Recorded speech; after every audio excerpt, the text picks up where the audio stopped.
ఏశావుతో విడిపోయిన తరువాత యాకోబు సుక్కోత్ అనే చోట నివసించాడు.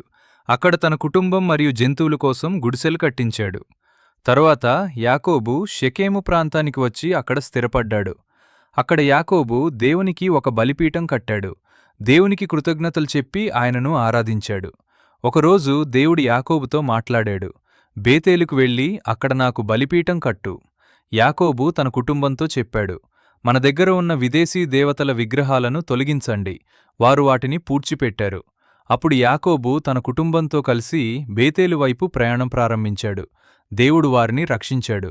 బేతేలు చేరుకున్న తరువాత దేవుడు మళ్లీ యాకోబును ఆశీర్వదించాడు. అతని పేరు ఇశ్రాయేలు అని మరోసారి ధృవీకరించాడు. దేవుడు యాకోబుకు వాగ్దానం చేశాడు, నీ సంతానం గొప్ప జనమవుతుంది. యాకోబు దేవుని వాగ్దానాన్ని నమ్మి ముందుకు సాగాడు.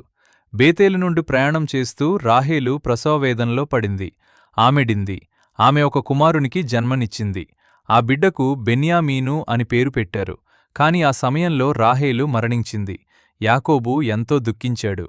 యాకోబు రాహేలను మార్గం పక్కన సమాధి చేశాడు. ఆమె జ్ఞాపకం అతని హృదయంలో నిలిచిపోయింది. తర్వాత యాకోబు తన తండ్రి అయిన ఇస్సాకు వద్దకు తిరిగి వచ్చాడు. కాలం గడిచిన తరువాత ఇస్సాకు మరణించాడు.